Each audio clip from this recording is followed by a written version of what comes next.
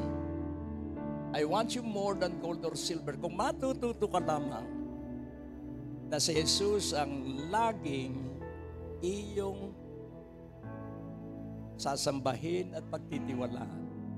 The master key to everything. Mamaya ko pa sana yun isasabi, pero ito na sasabihin ko sa inyo. The master key to everything is the name of Jesus. Ano ang kasunod? You alone are the real joy giver and the apple of my eye. Alam niyo ba yung apple, yung itim ng ating mata? At ano ang kasunod? You're my friend and you're my brother. Even though you are a king. Oh, napakaganda po. Ano po? Anong kasunod? I love you more than any other. So much more than anything. Pag ito po'y naging buhay natin, titiyakin ko po sa inyo. Daraan ng sakit, pero mahihiya. At malulugi ang clinic. Hello? Sabi nung kaibigan kong obispo, nasa Seoul High Tower kami. At ang sabi niya, Greg, kumpare ko, huwag mo akong ididare, ha? Nagagaling ko lang sa heart attack. At sabi ko, sige, hindi kita aakitin pataas. Kwentuhan kami, at nagulat siya, nasa tuktok na kami. Naalis ang kanyang isipan sa heart attack at napapunta sa aming pinag-uusapan. What you think, it will affect your life. Ulitin kong muli. Kung ano ang iniisip mo, yun ang mangyayari sa iyo. See a bright future because God thoughts of our good future with good fortune. Ang iniisip ng Diyos ay magandang kinabukasan na merong kayamanan. At ang kayamanan, mamaya maunawaan ninyo, pag nasa iyo itong kayamanang ito, titiyakin ko sa inyo, baliwala po ang Central Bank. Kung nasa iyo itong kayamanang ito. At ano po ang kasunod? As the deer panted. So awitin nga natin, kayo muna, at kami ay makikinig bago kami ay sasabay pagkatapos ng ikalawang inyong pag-awit. Sige po, atin munang pakinggan sila at palakpakan. At nawa sa mga umaawit. Laging tandaan natin, galit si Satanas sa mga umaawit. Sabihin mo sa iyong katabi, galit si Satanas sa umaawit.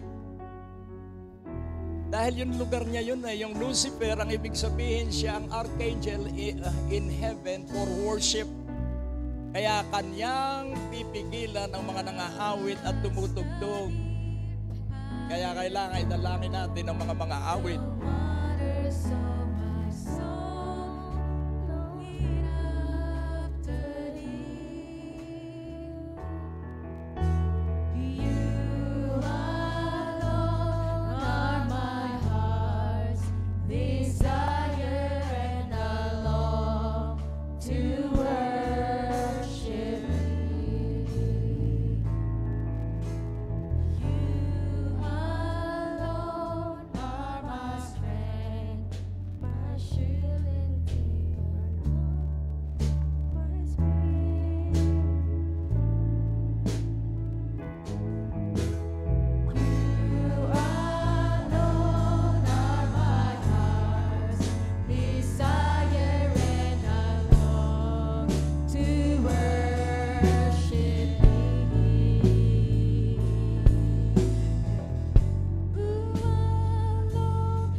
You are my brother, even though you are a king.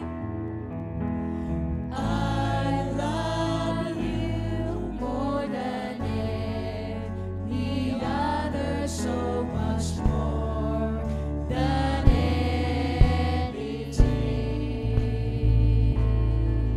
And you alone are my strength, my shield. To you alone may my spirit yield. You alone are my heart's desire, and I long to worship you. Amen, amen. Hallelujah. So tayo manalangin para sa mensahe na ibinigay sa atin. O Diyos, sa aming Ama, kay puti mo. Salamat at bawat isa ay may maamo at mababang puso, kaya madaling maturuan. Kaya ibuhos mo ang kapuspusan ng iyong pag-ibig, biyaya at kapangyarihan sa bawat isa, at bawat pamilya ay tumibay at tumatag sa pamamagitan ng katotohanang matututunan sa salita ng Diyos. Sa pangalan ni Jesus, at bawat isa ay nagsabi ng Amen. Hallelujah! Ang Diyos po ay napakabuti. At ito na po ang mensahe. Tanungin mo ang iyong katabi, ilan ang saulado mong pangako ng Diyos sa Biblia? Tanong mo sa iyong katabi.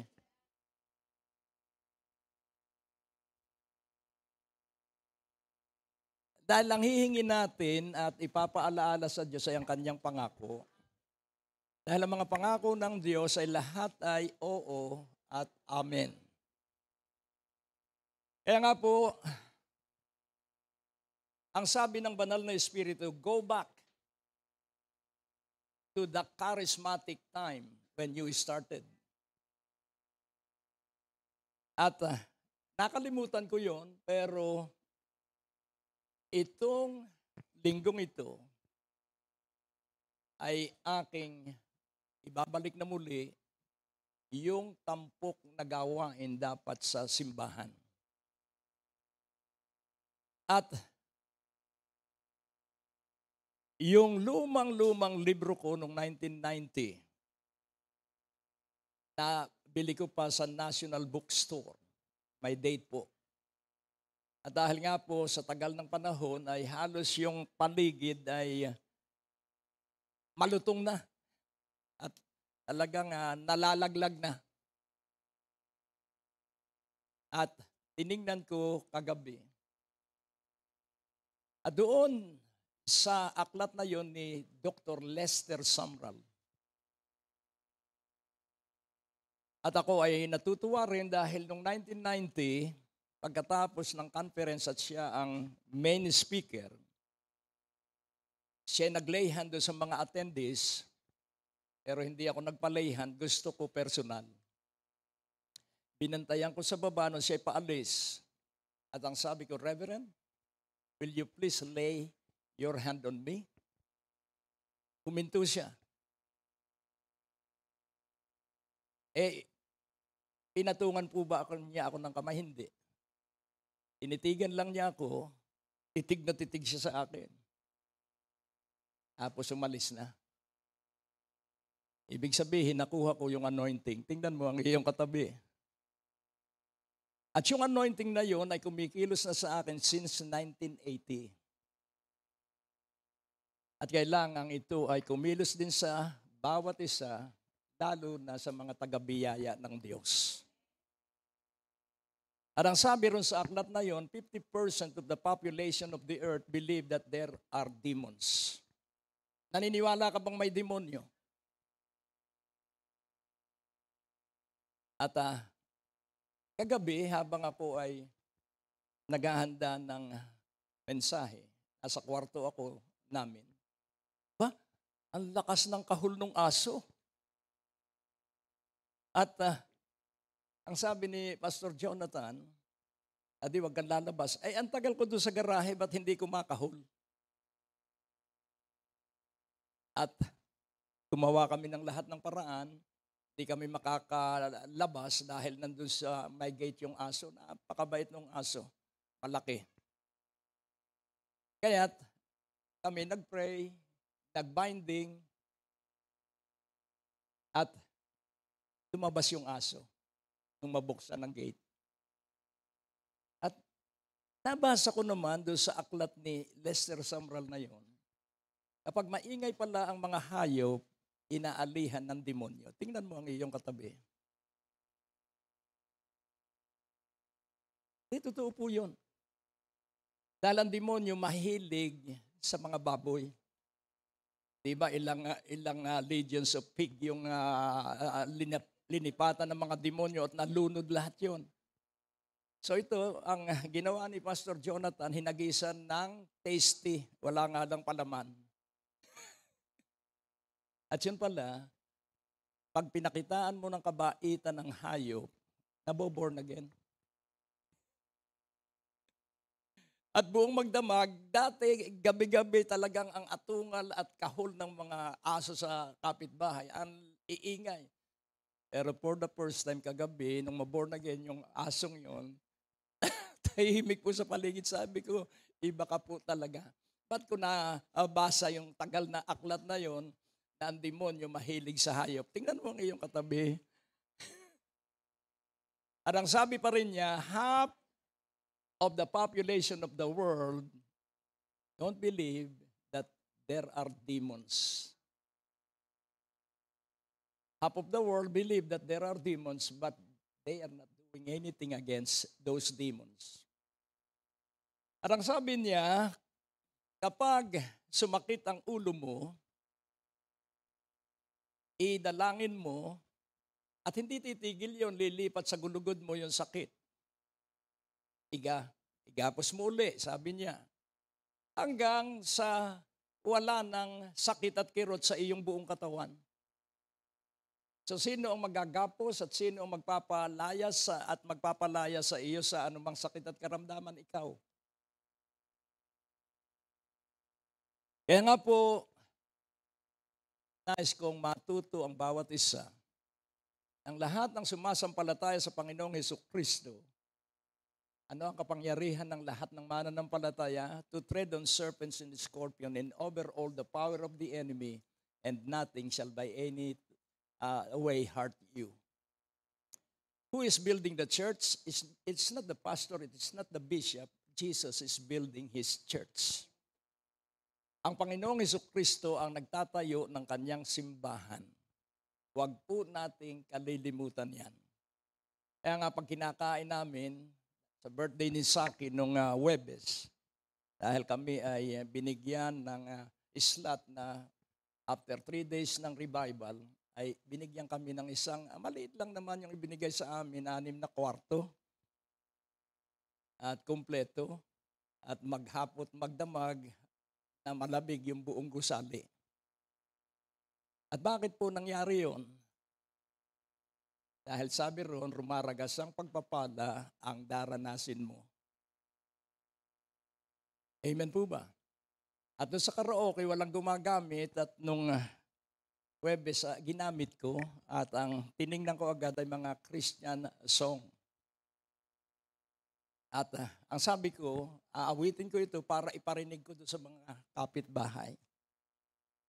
At dahil ang isip ko ay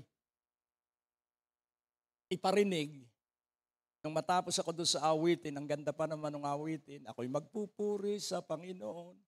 Kabisado ko yon, ang grade ko ay 66. Dahil inisip kong iparinig yung aking boses. At doon sa sumunod na awitin, inalis ko na yon, Diyos ko patawad po. Dahil sarili ko ang aking gustong iangat. At naging ng 87. Nais kong maunawaan mong mabuti, gusto ng dyablo na ikaw ay mahina, ibig ng dyablo na ikaw ay takot, ibig ng demonyo na ikaw ay magagalitin. Tingnan mo uli ang iyong katabi. at ibig ng demonyo na ikaw ang magaling.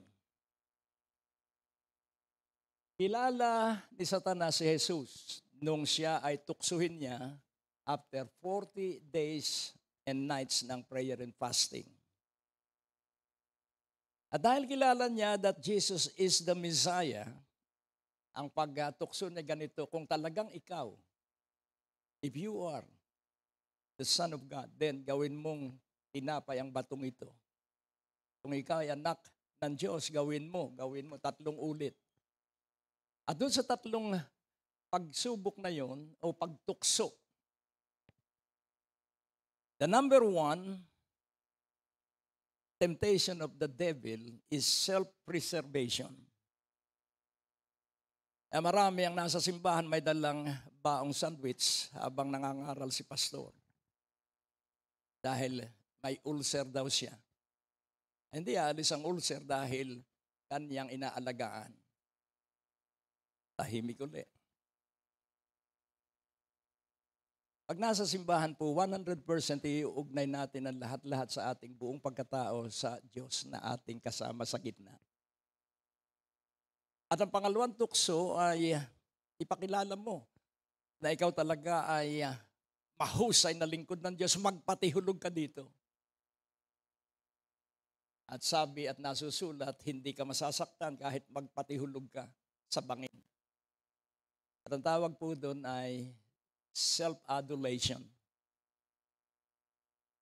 Marami po ang hindi makatagal sa prayer mountain dahil talo sila ng demonyo. Dahil akala nila sila ay mas magaling kaysa mga nasa simbahang naiwan niya.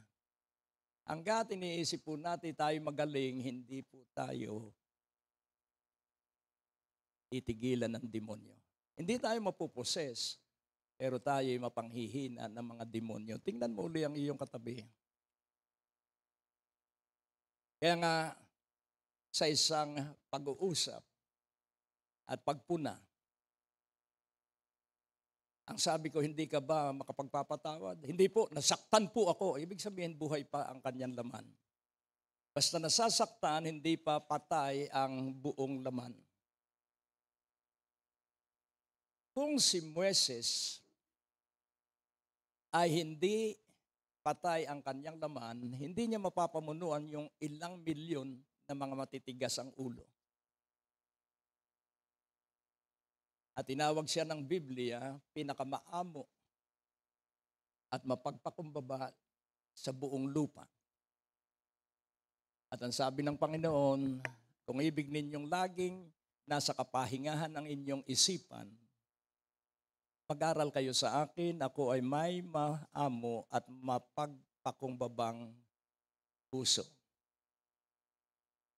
At dito ay makikita po natin, kailangan gamitin mo yung power and authority na ibinigay ng Panginoon sa lahat ng mananampalataya. O ang Diyos po ay napakabuti. Sabihin mo, ang Diyos ay napakabuti. Hallelujah. Kaya nga ang titulo, Blessings and Rewards. Kailangan ikaw ay laging may gantimpala araw-araw. Pero kailangan alam mo, yung pagpapalang gagamitin mo para gantimpalaan ka ng Diyos. Para maranasan mo yung rumaragas ang pagpapala. And nasasabi ko, I am reigning with Jesus in prosperity. And what is prosperity? You always meditate on the Word of God. Ang kasaganaan po hindi agad pera. Ang kasaganaan po, binubulay natin ang salita ng Diyos araw at gabi at ating isinasagawa yung ating binulay. Sa gayon, ang landas natin ay magiging masagana. Wala pong ibang paraan kundi ang salita ng Diyos. Kailangan ito ay ating kinasasabikan at ating laging iniibig na ito ay ating pag-aralan at maisabuhay. Sabi nga ng isang inimbitahan para dumalo sa isang gawain, sa isang simbahan, sabi niya, ayaw kong dumalo dahil kadalasan ang mga mangangaral ay hindi nakikita sa kanilang buhay yung kanilang ipinangangaral. Ang ibig ko ay makita yung sermon doon sa nangangaral. ikaw at ang iyong sambahayan ay maliligtas. Kailangan buong sambahayan ko'y ligtas. Kailangan buong sambahayan ko ay kaisa ko sa gawain. At paano mangyayari yun? Paniwalaan mong tuloy-tuloy ang salita ng Diyos at ang Diyos ang gagawa para gawin yung iyong pinaniniwalaan. Ang Diyos po'y napakabuti at meron tayong dalawang pagpapala. These two blessings, ito po ay nasa atin na mula pa nung tayo maborn again. Divine life and the Holy Spirit. Makalangit na buhay at ang banal na Espiritu. Kaya nga po, doon sa birthday, last Thursday, napakasarap nung cake. At sabi ko, ang may-ari nitong number 1 na cake na ito, na talagang sikat, ay kasama ko sa isang Bible study nung unang panahon. At sila, buong pamilya nila ay nag-alab sa salita ng Diyos. At hanggang ngayon, kinikilala yung cake na yon. At ang masarap doon ay yung puno ng mangga. Hindi basta lasang mangga, mismong kakain mo yung mangga na nakalagay doon sa cake. E nais kong iyong maunawaang mabuti, kailangan gamitin mo ang iyong power and authority. Amen po ba? Kaya marami po ang tinatamad dumalo ng gawain. Salamat at nung Friday overnight na marami. Pero laging tandaan mo, pag ikay nanalangin, bakbakan po yan. Kaya sa susunod na Friday, baka kalahati na lang kayo. Pero dapat dumami. At wag po kayong mag-alala dahil sa Green Hills, naparami na ang 10 at pag minsan 21 kasama pa si Habi. Dahil marami pong Kristiyano walang alab sa panalangin. Tingnan mo ang iyong katabi. Maalab kumain pero manalangin walang alab. Kailangan tayo po ay nag-aapoy, nagliliyab at naglalagablab. Hindi po ako makapagpapatuloy kung hindi ako mananalangin. Personal. Dahil mula pa noon, yung mga umaakyat ay nagsasabi meron daw kapre at multo sa prayer mountain. At binantayan ko at para maigapos, walang nagpakita. At sa isang gawain din sa prayer mountain, dahil pinag-iimbita ko yun na sumama kayo at may gawain tayo sa prayer mountain, kaya yung mga ibang listener sumama roon ay yung palang isa ay mangkukulam. Kaya maraming demonyo dahil maraming mangkukulam sa paligid mo. Tingnan mo, hindi totoo po ito. Because of the witches and the soothsayer at mga espiritista at mga manghuhula, kaya maraming demonyo sa daigdig. Tahimik uli. Kailangang marunong kang maggapos. At ang paggapos, kailangang naririnig mo ang tinig ng banal na Espiritu. At habang kami ay nasa gawain, at ako ay nagtuturo, biglang namatay ang ilaw. At tinignan ko ang baba, may ilaw naman yung mga bahay doon sa baba. At chinek, pero naka-on ang ating kuryente. Bakit ganon? At ang sabi ng banal na Espiritu, ang sabi, pagsindi kayo ng kandila. At kumuha kami ng kandila at nagsindi. At yung mangkukulam doon sa likuran ay sinasakal ang kanyang liig dahil yung kanyang kulam ang bumueltas sa kanya. At tingnan mo uli ang iyong katabi, kaya maraming masamang ugaling Kristiyano dahil hindi marunong tumuklas ng mga demonyo sa kanyang kapaligiran. At pag natuto ka, sa linggo narito ka pa rin.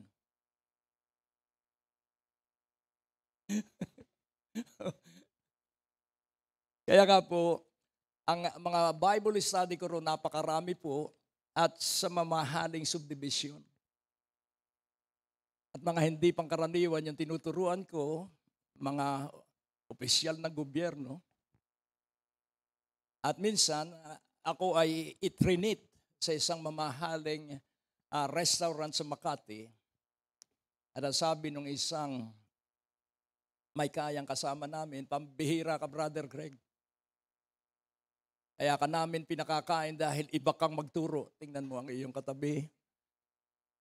Totoo po yun. Tingnan mo ang iyong katabi, may magpapakain sa iyo kapag nagtuturo ka ng tama. Dahil pag ako'y nagturo at hindi ko ginagawa yung aking itinuturo, apat ang daliring nakabuelta sa akin. I am condemning myself kung hindi ko ginagawa yung aking itinuturo. Kung titignan ko po ang pagkakasakit itong asawa ko ay madalas atakihin ng diablo at mga demonyo. Pag minsan hindi siya makatulog, pag minsan para siyang sinasakal, pag minsan para siyang dinadaganan, naririndi po ba ako? Hindi. Dahil alam ko na may masamang espiritu na ibig na ako ay pigilan at patigilin. At nais kong matutunan mong mabuti. Ano ang sabi? Bind and loose. Maggapos at magkalag. Kaya nga po yung mga karanasan ko noon, ang sabi, lagi akong naiimbita para sa exorcism. Ang ibig sabihin ng exorcism, nagpapalayas ako ng mga demonyo. At doon sa isang bahay, napakaganda ng bahay. At nakikinig lagi ako sa banal na espiritu dahil siya ang may alam ng kanyang gagawin. Siya ang gagawa, hindi po ako.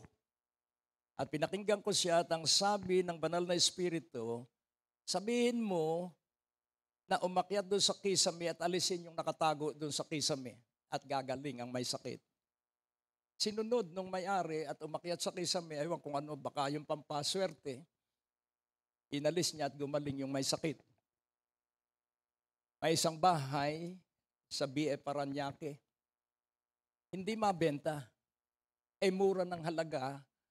Mas mura kaysa dun sa halaga ng bahay na napakaganda. At ang sabi, Brother Greg, puntahan mo nga yung ibinebenta naming house and lot. Muli, ako'y nakinig sa boses ng banal na espiritu. At ako ay umakyat doon sa mezzanine. Talagang malaki yung bahay. At ako ay medyo tumingin sa salamin. At pagtingin ko sa salamin, ang sabi ng boses ng banal na espiritu, tanong mo kung may nag-suicide dito. Tinanong ko yung may-ari, at sabi ko, may nag-suicide ba dito? Opo, yung anak na panganay ng may-ari. Paano ko nalaman? Sa boses ng banal na espiritu. Amen? At nabenta yung house and lot. Kaya yung ekstrang pagpapala ay dahil sila ay nagkakaroon ng pagpapala. Mamamatay ang isang anak na dalagang panganay ng isang napakayaman sa Makati, sa isa ring mamahaling subdivision. At narinig ang aking pangangaral tungkol sa pagpapalayas ng demonyo. At inimbitahan ako. Pager pa po ang paraan noon, hindi katulad ngayon na cellphone mabilis. At ako'y pumunta at ang sabi niya, yun daw kanyang anak ay pinatulan na ng doktor na mamamatay at huwag aalis ng kama. Dahil pag umalis, ikamamatay niya yun. Basta nakahiga lang siya. Yun ang sabi ng doktor.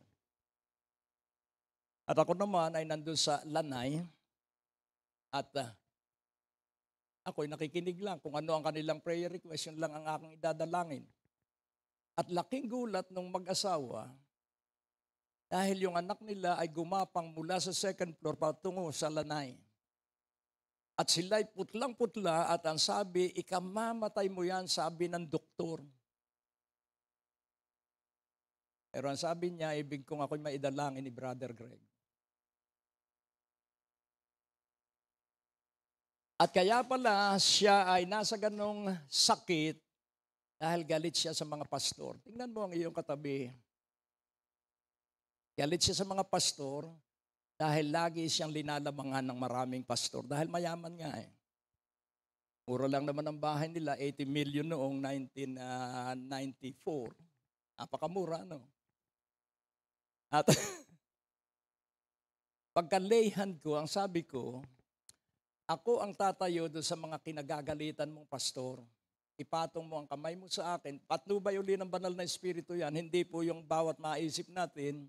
Ipinatong niya ang kamay sa akin at pinatawad niya ang mga pastor sa pamamagitan ko na kanyang pinatungan ng kamay at dagling siya ay gumaling.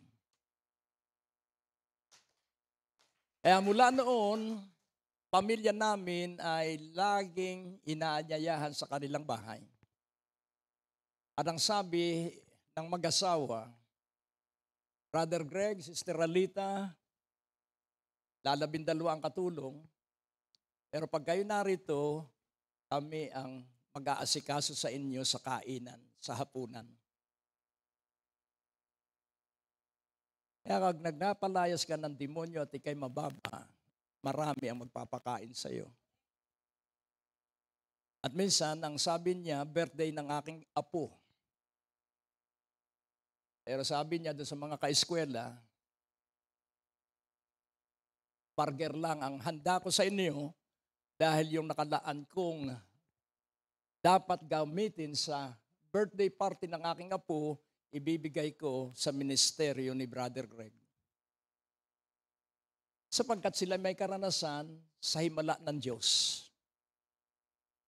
Kaya ikaw din ay may kapangyarihan at gamitin mo na mula ngayon.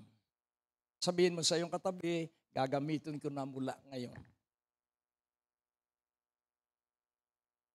At sa isa pa ring mayamang bahay, inimbitahan uli ako. Ba't kaya ako naiimbitahan? May nangyayari kasi pag ako ay pumunta doon sa imbitasyon. At nagulat ako dahil napakaganda ng bahay at yung mag-iinay nakatira sa servant's quarter. At ang sabi ko, ano kaya ang hindi ko tinatanong kung ano ang problema nila at hindi ko itinatanong kung anong idadalangin ko. Nakikinig lagi ako sa banal na espiritu. At 5:00 na, wala pang mensahe ang banal na espiritu. Kaya pagpasok ko sa CR, sabi ko, Holy Spirit, uuwi na po ako dahil wala ka namang boses na siya pinaririnig sa akin. At ang sabi ng banal na espiritu, hintayin mo ang pagdilim. Huwag kang alis, hintayin mo ang pagdilim. So sumunod po uli ako, ulitin kong muli, hindi galing yun sa Bible study, hindi yung galing sa Bible school, bagamat ako ay teacher ng malalaking Bible school, yun po yung nasa personal na pakikinig.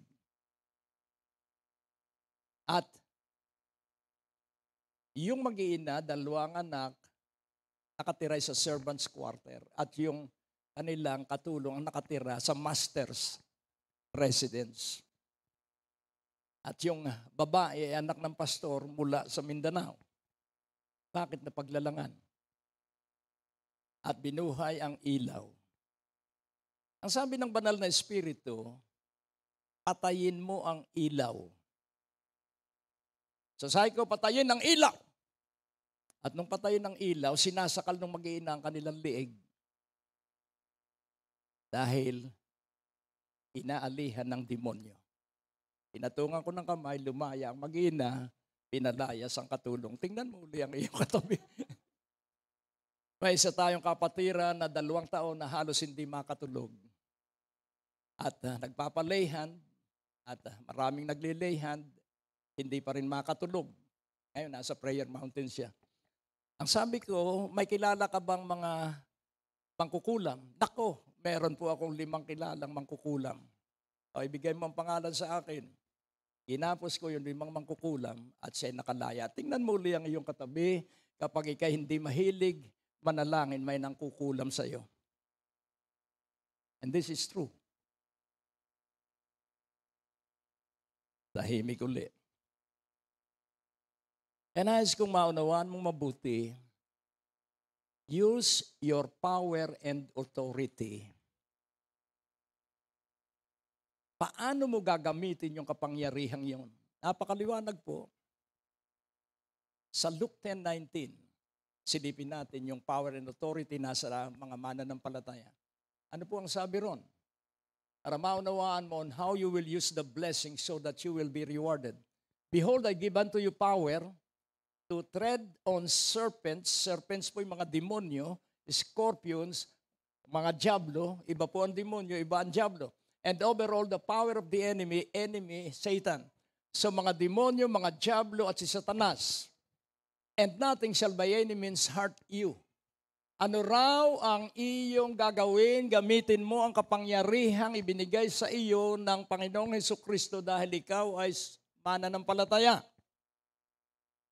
Ano ang sabi? Yurakan mo, giikin mo ang mga demonyo at mga diablo.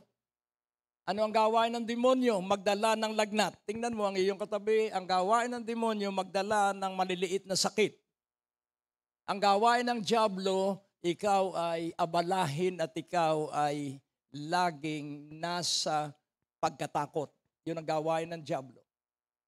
At ang gawain ni Satanas ay ikaw ay panghinain at sapukin.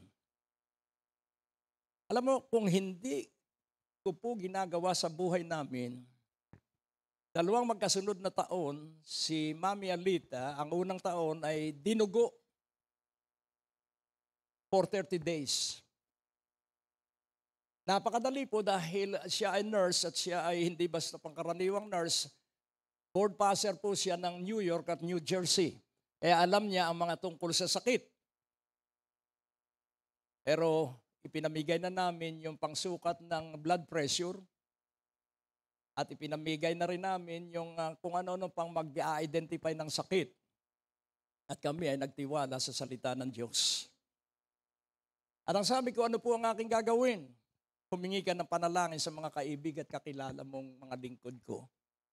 For 30 days, siya dinudugo at siya ay gumaling after 30 days. Second year, siya dinugo uli. At hindi ako sumangguni sa Diyos. Laging tandaan mo, acknowledge Him before doing anything. Nakalimutan ko yon dahil nasanay ako. Laging hindi gagamitin ng Diyos yung ginamit niya noon. He will always start a new thing. Nasa Biblia po yan. Hindi niya gagamitin yung kanyang ginamit noon. Yan, sabi ng Diyos, this time, huwag kang hihingi ng panalangin. Keep silent. So nanahimik kami. And 35 days after, nasa prayer mountain kami, at nilait ako nung pastorang naruroon. At ang sabi niya, palibhasa, wala kayong problema. Kami rito sa prayer mountain, maraming labanan. Dahil ako'y laging nakangiti. Tingnan mo ang iyong katabi. Kahit may dalahin at krisis, ako'y nakangiti. Hindi ko pinakikita yung krisis. Wala namang maitutulong sa akin yung tao. Ang bilin ng Diyos, huwag mong sasabihin kanino man. Umiyak ako, lumuhod ako doon sa maliit na kubo noon. At umiyak akong malakas at sabi ko, Diyos ko, patawarin mo po ako dahil susuwayin kita. Sabi mo, huwag sasabihin ang pinagdaraanan ng aking asawa. Pero ngayon po, dahil siya po ay galit sa akin, alam mo ba na 35 days na ngayon, alas 9 ng umaga, na dinurugo si Mami Alita at siya ay napatigil. Right at that moment na aking ipahayag na dinurugo siya, huminto ang pagdurugo niya. Laging tandaan po natin, may time and season ang pagsubok. At yun yung katapusan ng kanyang pagdaan sa pagdurugo. Nasa Hong Kong kami sa isang malaking conference. Ang kasama ko noon si Pastor Dexter. At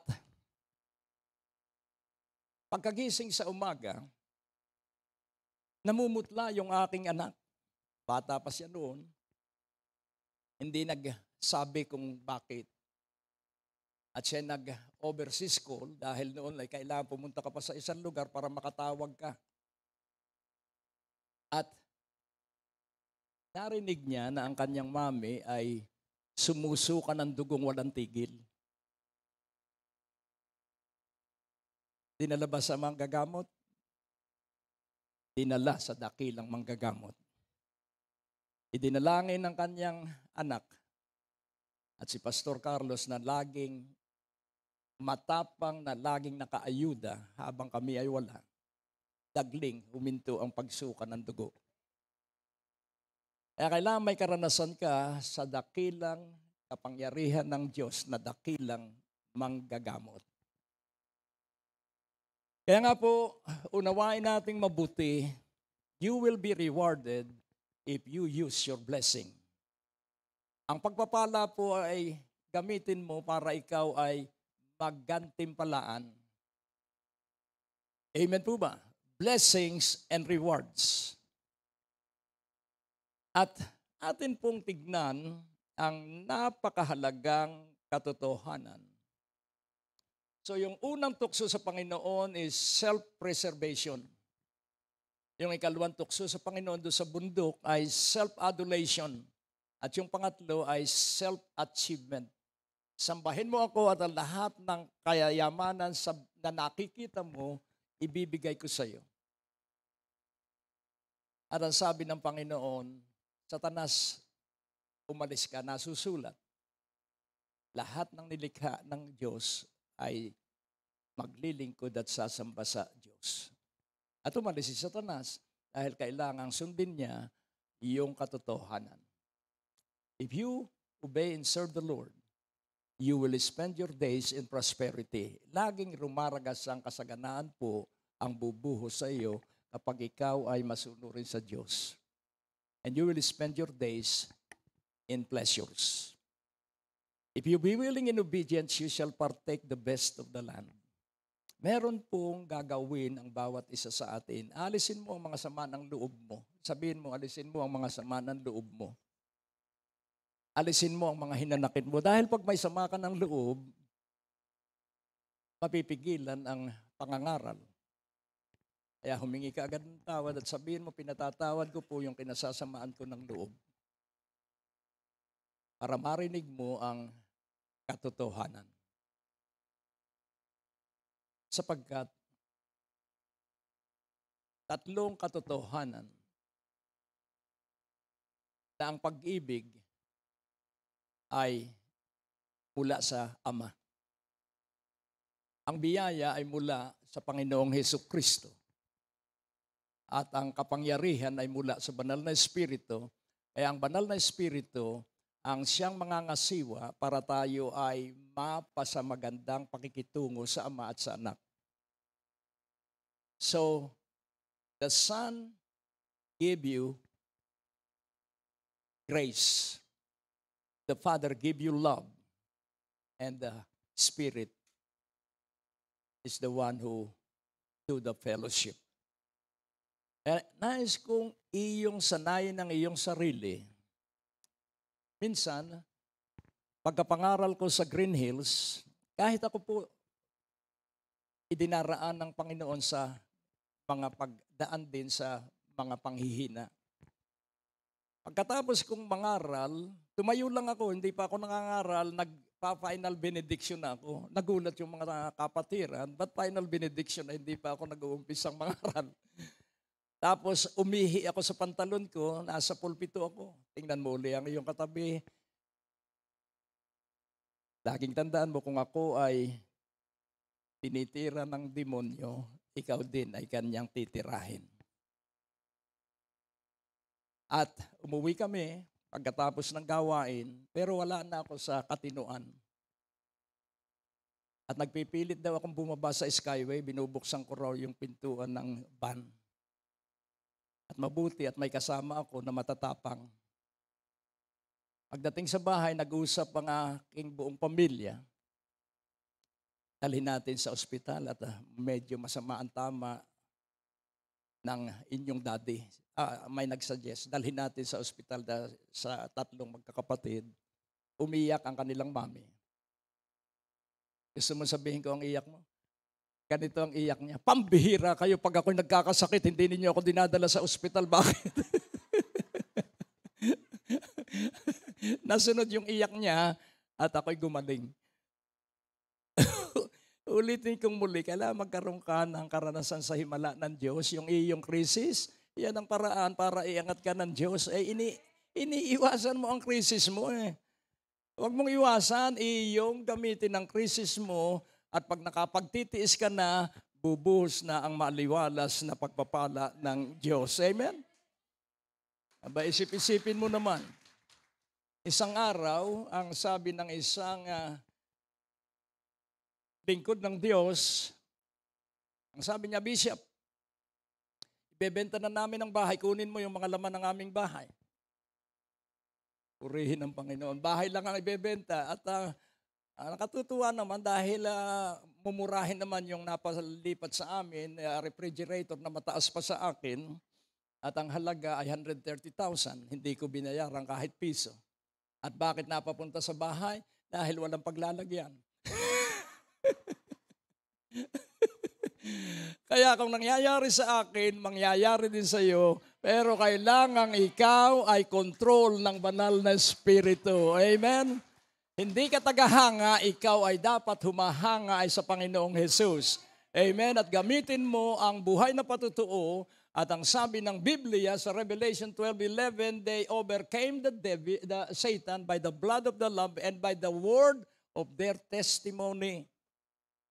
Ngayon ating unawaing mabuti, hindi po kasalanan ang magpa-ospital. Sabihin mo sa iyong katabi, kung may pera ka, pa-ospital ka lang.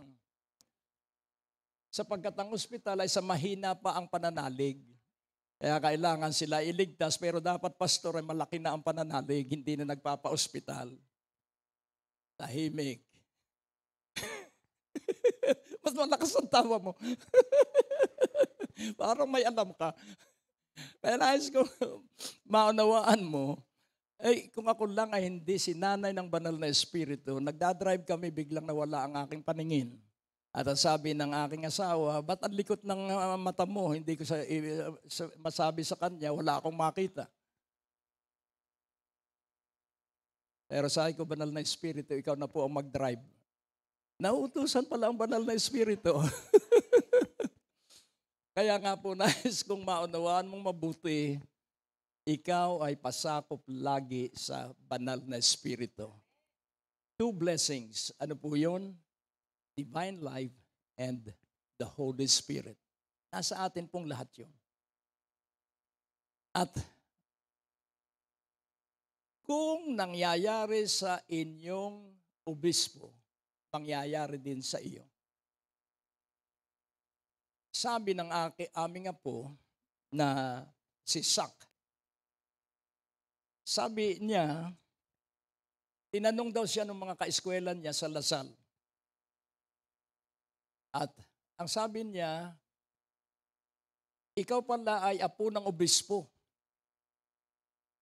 Di mayaman kayo. Laging tandaan mo po, sabihin mo, ano yung inawit kanina?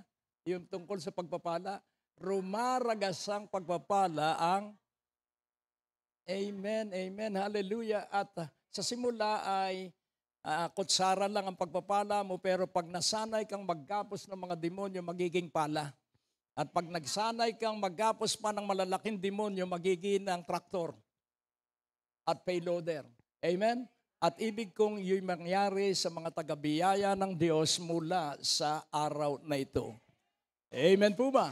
Kaya nga po ating kilanlin ang napakahalagang katotohanan. Kung kami ay nakikita mo na parang walang problema, ay salamat dahil hindi namin ipinakikita ang problema dahil hindi rin naman ninyo matutulungan kami sa problema. Kailangan sa Diyos lagi isang guni ang lahat. Kaya nga po ating unawaing mabuti, sa Proverbs 10:22, the blessing of the Lord it maketh rich, and He added no sorrow with it. The blessing of the Lord. Ang pagpapala ng Panginoon, ito'y nakapagpapayaman. Ano raw ang nagpapayaman? The blessing, hindi po yung hanap buhay, hindi rin po negosyo. The blessing of the Lord, it maketh rich, and He added no sorrow with it. Yun pong pera ay resulta ng pagpapala ng Panginoon. Alam mo ba ang mga pagpapala ng Panginoon sa iyo? Sa Ephesians 1:3. Ano po ang sabi? At ang sabi po doon, you are blessed with all the spiritual blessings. Ephesians 1:3. At makikita po natin, the blessing of the Lord is first is spiritual. Blessed be the God and Father of our Lord Jesus Christ, who hath blessed us with all His spiritual blessings in heavenly places in Christ. Nasaan daw ang ating mga pagpapala? Nasa kalangitan. Nasa kalawakan. At ang mga demonyo ay nasa hangin, kaya hahadlangan yung iyong pagpapala. Kaya kailangan ikaw ay magsanay, magkapos ng mga demonyo sa hangin. Pinagpala't purihin ang Diyos at ang Ama ng ating Panginoong Hesukristo na pinagpala tayo ng lahat ng spiritual na mga pagpapala sa lugar ng mga kalangitan kay Kristo. So ito pong pagpapalang ito ay mula pa nung hindi pa tayo tao, verse 2. Iurong natin ang isang talata at ang sabi po doon, grace be to you and peace from God our Father and from the Lord Jesus Christ. Verse 4. According as He hath chosen us, sino raw po ang humirang sa atin? Ikaw po hinirang, hindi mo lang alam. According as He hath chosen us in Him before the foundation of the world. Hindi pa nalilikha ang daigdig, nakalinya na tayo sa plano ng Diyos. Amen po ba? Kaya nga, ikaw at ako ay merong pagkahirang. Sabihin mo, I am chosen. At ang sabi rito, according as He had chosen us in Him before the foundation of the world. So the divine life is Jesus Christ. Na ikaw at ako ay hinirang, tayo hinirang sa Kanya at ito ay ang Panginoong Hesukristo bago pa likhain ang buong daigdig. At ano ang layunin ng pagkalikha sa atin? That we should be holy and without blame before Him in love. Paano ka raw magiging banal? Paano raw ako magiging banal? Paano raw ako magiging walang kapintasan in love? That we should be. Ano ang layo ng pagkahirang sa atin para tayo maging banal at walang kapintasan sa harapan niya sa pag-ibig? Paano po ang before Him in love? Na ikay naniniwalang iniibig ka ng Diyos, ikay naniniwala na si Jesucristong siyang naging pagpapala sa atin, ang siyang kikilos para ikaw ay gumaling anuman ang sakit at karamdaman mo at mawawala ang iyong pagkautal. Tingnan mo ang iyong katabi at magkakaroon ka ng kaginhawahan at lalakas ang iyong katawan. Tingnan mo uli ang iyong katabi at sabihin mo salamat at mahina ka ngayon. Sabihin mo, salamat at mahina ka ngayon, inaanto ka na, nakikita ko. Pero salamat at sa kahinaan natin kikilos ang kapangyarihan ng Panginoong Hesus. Kung hindi ako mahina, hindi niya magagamit ang kanyang lakas sa akin. Salamat at ako'y laging mahina at laging napapagod, kaya tuwing umaga binibigay niya sa akin ang lakas para ako ay hindi manghina sa maghapon. At sa kahit bata pa ako ngayon, nakatatayo akong 2 oras na hindi katulad ng maraming Kristiyano na laging haplos ang kanyang tuhod dahil hindi makatayo. Tingnan mo uli ang iyong katabi. Ang sabi ng aking ate kahapon na kami magkakausap, talagang ang aking mga po mapagmahal at binili agad ako ng tungkod at kami magkukrus sa Greece at sa Italy, pero hindi ko ginamit ang tungkod dahil ang tungkod ko yung apo ko. Kaya nais ko, mabuhay ka sa pag-ibig. Sabihin mo, mabuhay ka sa pag-ibig. Ibigin mo na ang iyong tatay at nanay. Amen?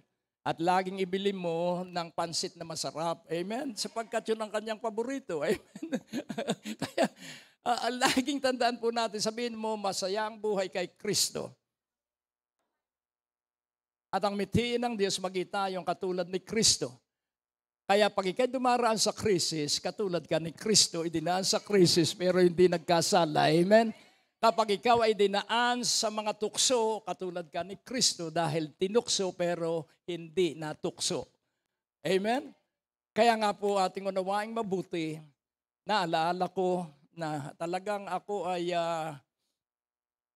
maraming manunukso. Tingnan mo ang iyong katabi. Mga lalaki, maraming tutuksuhin ka. Lalo na ikaw, Pastor King, bata ka pa. Baka may humaplo sa iyong ulo. At yung isang kapatiran, ito po inais kong i-share sa inyo para maganap yung aklat ni Reverend Ed Cole tungkol sa maximize manhood. At kung bakit naman sa conference kami ay nagkasama sa elevator ni Ed Cole. Si Ed Cole po ay napakahusay na theologian at mangangaral.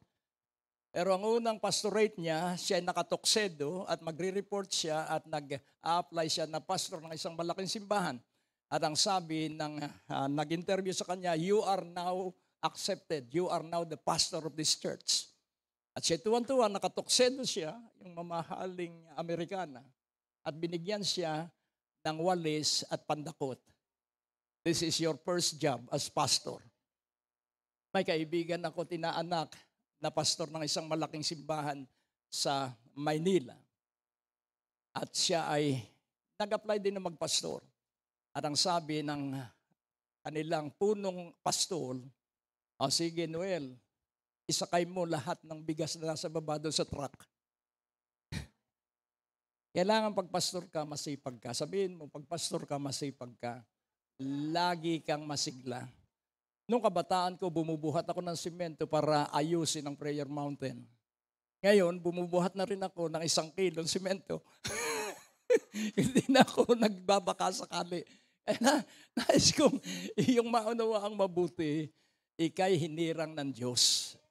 Sabihin mo, kaya ka hindi makaunawang hinirang ka ng Diyos, nakatingin ka sa kahinaan mo, dahil kung ako'y malakas, hindi ako magagamit ng Diyos through all those years. Mahina ako eh. Kaya alam ng Diyos na ako'y mahina, kaya lagi niya akong inaasikaso. Tingnan mo ulit ang iyong katabi. Huwag mo na sumbatan ng sarili mo, alam ng Diyos na ikay mahina. Sabihin mo, alam ng Diyos na ikay mahina. Pero ang Espiritu at kaluluwa mo ay pinaninirahan ng Panginoong Hesus at ng Banal na Espiritu, kaya ikaw ay titibay at lalakas. At ang sabi ng pastor na dumalo last Friday, at siya ay masipag sa pagpapastor, lagi siyang nasa mga bilangguan at siya ay nagtuturo. Pero siya ay nakadapa dahil hindi niya malaman kung bakit hinang-hina ang kanyang mga binti. At ako'y naniniwala na sa labanan kailangan ikaw ay patuloy pa rin anuman ang panghihina ng iyong katawan. Amen po ba? So ngayon ating unawaing mabuti, ikaw ay hinirang ng Diyos para magdala ng bunga. Tingnan mo ang iyong katabi. At ang sabi ng Diyos kay Jacob, mula ngayon, hindi na Jacob ang pangalan mo. Mula ngayon, ang pangalan mo na Israel dahil iniibig mo ang Diyos ng totoo. Kaya mula ngayon, you have dominion, sabi sa kanya ng Diyos, and you have dominion and you will be fruitful. So fruitfulness is by using the power that the Lord Jesus has given us. Kaya gamitin mo yung kapangyarihang nasa iyo. Igapos mo ang demonyong nagdadala ng sakit sa iyong dibdib. Sa pangalan ni Jesus, sabihin, pag sumasakit ang dibdib mo, sa pangalan ni Jesus, ginagapos kita demonyong espiritu ng sakit ng dibdib. Sa pangalan ni Jesus, demonyong espiritu nagpapalabo ng aking mata, ginagapos kita sa pangalan ni Jesus. Amen? At ikay magiging mabunga, at ikay magiging matibay at matatag, at pag may lumapit sa iyo na nanlalabo ang mata, iyong papatungan ng kamay sa pangalan ni Jesus, mawala ang demonyong sumisira sa kanyang mata. Lumapit pagkatapos ng pangangaral ko, may tumawag sa akin na isang bulag. Siya yung may-ari ng ating intro extra sa tinig ng kanyang pagbabalik. At nung makita ko siya bulag, at sabi niya, Brother Greg, ipatong mo ang kamay sa akin at ako'y naniniwala na ako'y makakakita. Sinunod ko yung kanyang pananampalataya. Pinatong ko ang kamay ko at siya'y nakakita. Amen po ba? Sabihin mo, may kapangyarihan ang inilagay ang Diyos sa iyong kamay. Lalo na sa kanang kamay mo. Amen. At may isa ring taga-Antipolo na kapatiran at bumaba at pumunta sa Medicor at ang sabi niya, Pastor, napag-usapan naming mag-asawa, dapat uoperahan na siya dahil hindi na siya makakita rin, labong-labo na ang kanyang mata. Pero dahil sa mga aralin na aming narinig sa iyong pagtuturo sa broadcast, hindi na kami magpapa-opera. Natiyak naming mag-asawa na ibibigay namin yung pampa-opera sa iyo. At tinanggap ko, at nung pagkatanggap ko, may mabuting balita. Luminaw ang mata. Amen? Kaya nga po, unawain mong mabuti, you have power and dominion. You will be fruitful and your fruitfulness is through answered prayers. Ang iyong pagiging mabunga ay sa pamamagitan ng mga katugunan sa iyong panalangin. Sabihin mo, kailangan lagi kang nananalangin. Pag wala kang pera, sabihin mo, itaas mo ang iyong wallet. Panginoon, salamat at sa pagdating ng araw, 20 lilibuhin na ang laman ng aking wallet. Ipahayag mong lagi yun habang wala. Kailan mo sasabihin ang iyong pinaniniwalaan habang wala? Declare your future, otherwise hindi mo mararating ang magandang bukas. Ipahayag mo na magiging masagana ang iyong pamilya, ang iyong mga mahal sa buhay. Ipahayag mong lagi yun. At yun ang mangyayari dahil tayo'y pinakikinggan lagi ng Diyos. Oh, ako po'y sabik na sabik sapagkat ang pagpapala. Ano ba ang pagpapala? Una, kailangan ikay mapagpatawad. Kailangan alisin mo ang anumang hinanakit at sama ng loob. Dahil hindi tayo diringgin ng Diyos, ang sabi ng mga awit, if I regard any iniquity in my heart, God shall not hear me, but thanks be to God, He always hear me. Bakit? Dahil inalis niya ang sama ng loob. Tingnan mo ang iyong katabi, magpatawad ka na. Sabihin mo, magpatawad ka na. Amen. Dahil alam mo, yung mga wala kay Kristo, ay napapatawad mo agad eh. Pero yung kasamahan mo sa simbahan, mahirap magpatawad agad. Dahil nakakarinig ng salita ng Diyos pero hindi ina-apply sa kanilang buhay. Kaya tayo po ay magpatawaran. Sabihin mo, tayo ay magpatawaran. So forgiveness is a spiritual blessing. Amen? At makikita po natin, mercy is another spiritual blessings. Be merciful and you shall obtain. Yung iyong ibinigay ang bubuelta sa iyo. Pag nagpatawad ka, ikaw ay patatawarin din. At yung nabalam na 7 dobling pagpapala na rumaragasa ay mararanasan mo na. Magpatawad ka na. Sabihin mo, magpatawad ka na. Alisin mo na ang sama ng loob. Amen? Huwag mong pagbigyan ng dyablo.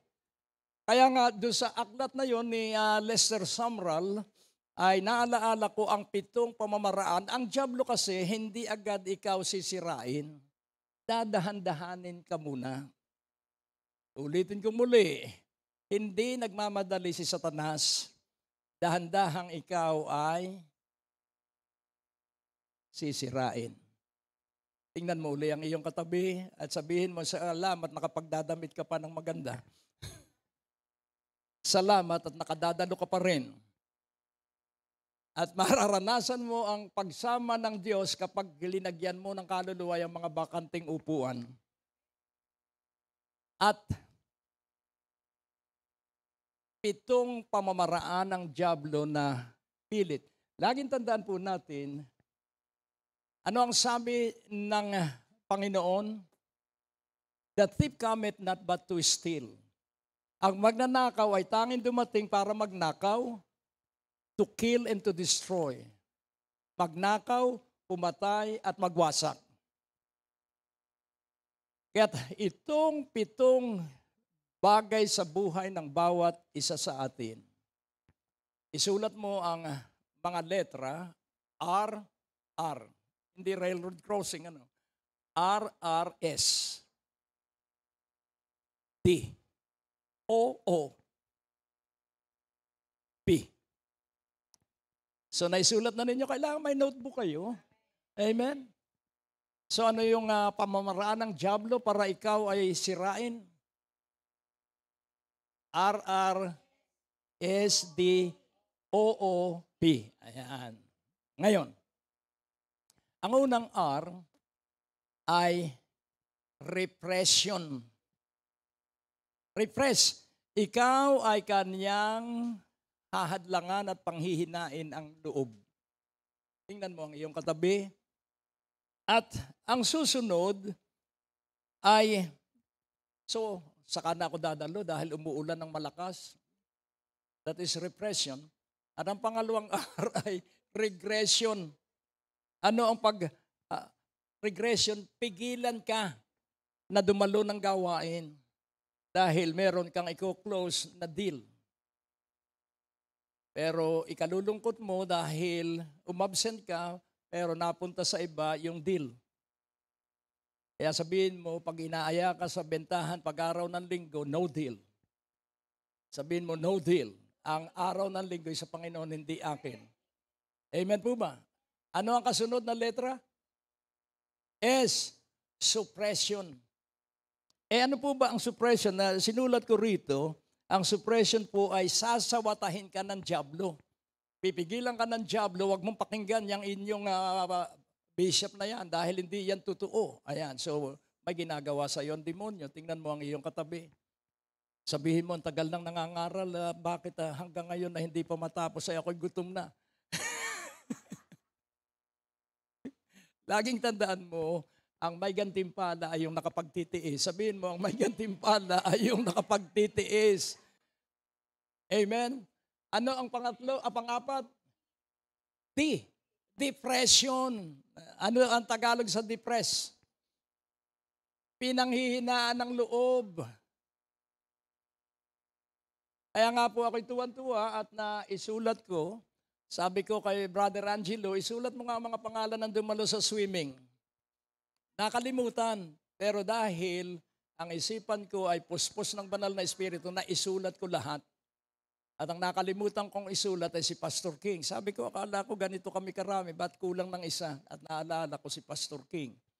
At kami ay nagkaroon ng magandang panahon na kami ay nagkalubog sa tubig na napakalamig. Kaya nais kong maunawaan mong mabuti, sabihin mo sa iyong katabi, kung lalaki ka, makifellowship ka sa mga kalalakihan. Kung babae ka, makifellowship ka sa mga kababaihan. At makikita mo, nasisigla tayong pare-pareho. Amen? So, pag depressed ka, sisigla ka dahil yung mga kasama mo ay hindi mo makikitang depressed. Ano, isa-isahin natin, ano ang number 1? Repression, ano ang pangalawa? Regression, ano ang pangatlo? Ayan, nakasulat na pala. Ano ang pang-apat? Depression. At ano ang pang-5? Ano ang pang-5? Oppression. At ang pang-6, obsession. So, yung oppression ay parang aping-api ka. At yung obsession, laging iniisip mo yung iyong kaapihan. At pag hindi tayo nakapagtagumpay doon, papasok yung P, possession. Mula nung matutunan ko yan, lagi na akong nagagapos ng demonyo. Laging sa pangalan ni Jesus. Hindi sa pangalan ni Numan, kundi sa pangalan ni Jesus. Pag nababalam ang pera mo, sabihin mo sa pangalan ni Jesus, winawasak ko ang mga pader ng paghadlang ng dyablo sa mga sa pananalapi ko sa pangalan ni Jesus. Amen.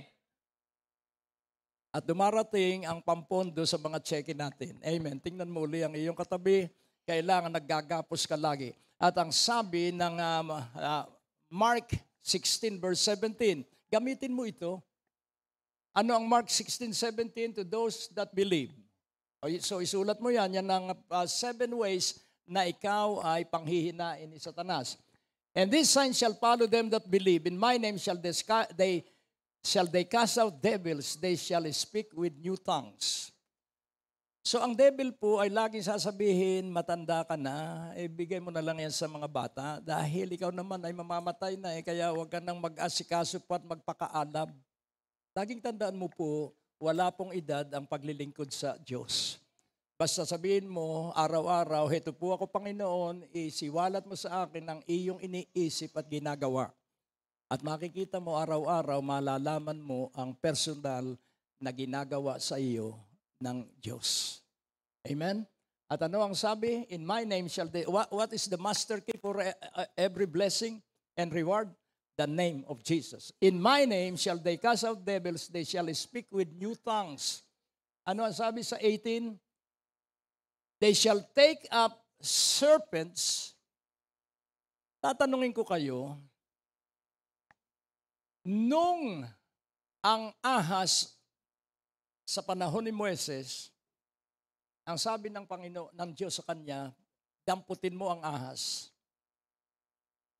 At dinampot niya ang ahas sa buntot. Pero ba't hindi siya tinuklaw? You shall take up serpents. Serpents are demon spirit. Scorpions are devils. At ano ang sabi?